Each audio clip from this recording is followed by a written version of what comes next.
It's late summer and I wanted to show you how to collect seeds from coneflowers. This is Echinacea, purple coneflower.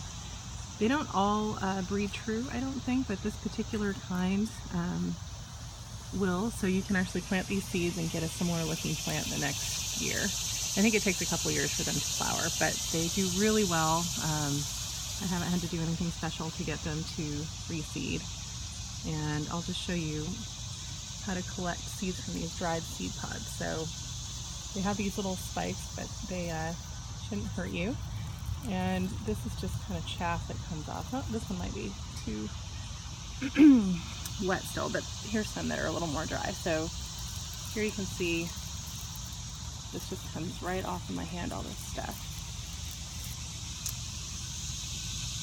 And the seeds are these little things that look like, I don't actually know how to describe what these look like, but they're kind of hard little cylinders. You'll get a ton from every plant, and for me the germination rate has been really good. So I highly recommend doing this if you have coneflowers. They're really easy to grow and propagate. I just grow them in old yogurt containers with holes punched in the bottom over the winter, sometimes like out with, well anyway, I use winter sowing to grow these, but I think they'll just grow in the ground if you throw them out and broadcast them like I just did. And hopefully next year I'll have some new plants coming up. Thanks for watching.